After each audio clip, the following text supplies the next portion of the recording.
मुख्यमंत्री नायब सिंह सैनी ने शनिवार को कुरुक्षेत्र में आयोजित मधुमक्खी पालन पर राज्य स्तरीय कार्यशाला को संबोधित करते हुए बड़ी घोषणा की है।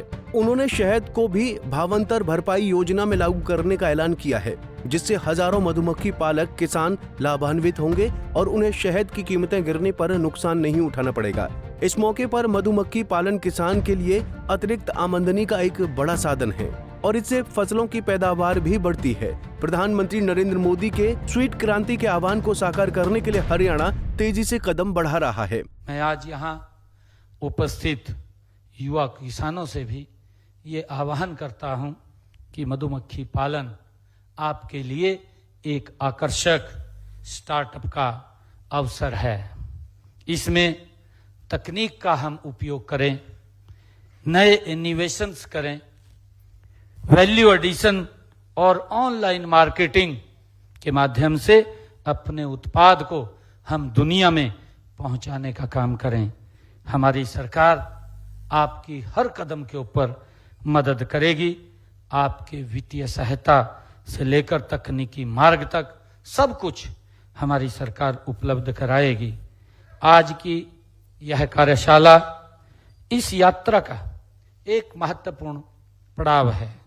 मुझे पूरा विश्वास है कि आने वाले ये यहाँ होने वाले विचार विमर्श जो आप यहाँ आज चर्चा विचार और हमारे वैज्ञानिक इसके अंदर बात रखेंगे, हमारे विशेषज्ञों का मार्गदर्शन और आप सभी का उत्साह मिलकर इस स्वीट क्रांति को नई ऊर्जा और नई दिशा प्रदान करेंगे।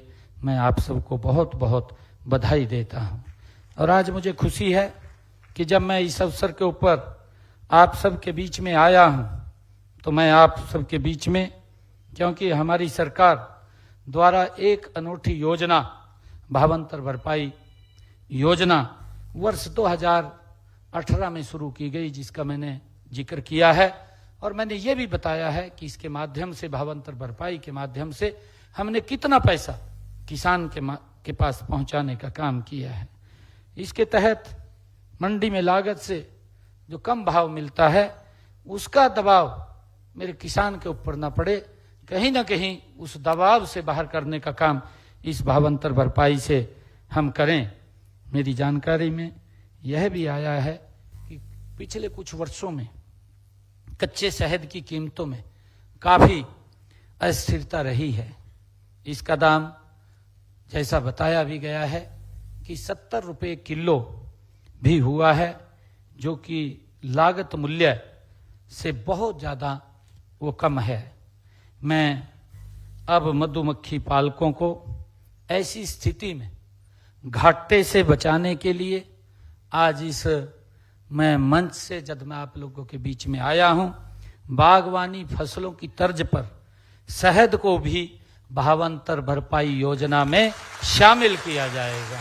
और अभी तक कहीं पर भी शहद की बिक्री मंडी के लिए मंडी नहीं थी।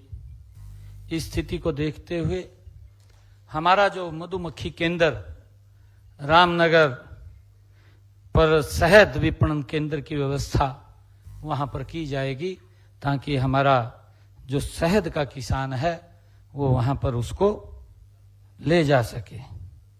वहां पर शहद की बिक्री और शहद की जांच की सुविधा मुहैया कराई जाएगी, जिसका मैंने अभी जिक्र किया है कि 20 करोड़ रुपया केंद्र सरकार ने वहां पर उसकी टेस्टिंग के लिए वो दिया है। जल्दी ही वो बन करके तैयार होगा। मधुमक्खी पालकों को अपने शहद का उचित मूल्य मिल सके, इसके लिए आज हमने यहां ये घोषणा की है। हरियाणा सरकार ने वर्ष 2017 में देश का पहला मधुमक्खी केंद्र कुरुक्षेत्र में स्थापित किया था। अब हमने रैशनलाइजेशन के तहत इस केंद्र का दर्जा बढ़ा करके राष्ट्रीय स्तर का इंस्टीट्यूट बनाने का फैसला लिया है।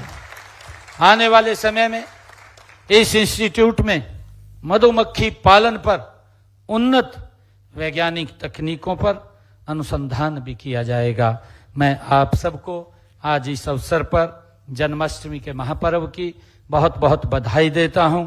आइए इस ऊर्जा को एक सकारात्मक दिशा दें और हरियाणा को देश का हनी हब बनाने का हम काम करें। आप सबका बहुत बहुत धन्यवाद। बता दें कि कुरुक्षेत्र के रामनगर में इजराइल के सहयोग से देश का पहला एकीकृत मधुमक्खी पालन विकास केंद्र स्थापित किया गया है, जहां किसानों को प्रशिक्षण दिया जा रहा है। यहां शहद व्यापार केंद्र भी है, जिसके माध्यम से अब तक 74,000 बक्से और 3,43,000 कॉम्ब शीट दी जा चुकी हैं। इस केंद्र में शहद का प्रसंस्करण और बॉटलिंग की भी सुविधा है। प्रदेश सरकार ने मधुमक्खी पालन नीति 2021 बनाई है, जिसके तहत वर्ष 2030 तक 7,750 मधुमक्खी पालक तैयार करने और 15,500 मीट्रिक टन शहद उत्पादन का लक्ष्य रखा गया है। मधुमक्खी के बक्सों, कॉलोनियों और उपकरणों पर 85% तक सब्सिडी दी जा रही है। Bureau report, Punjab Kesari TV. हमसे जुड़े रहने के लिए हमारे YouTube चैनल को सब्सक्राइब करें और नई वीडियो की नोटिफिकेशन के लिए बेल आइकॉन को दबाएं। अगर आप ये वीडियो Facebook पर देख रहे हैं तो लाइक जरूर करें और ज्यादा से ज्यादा शेयर करें। धन्यवाद।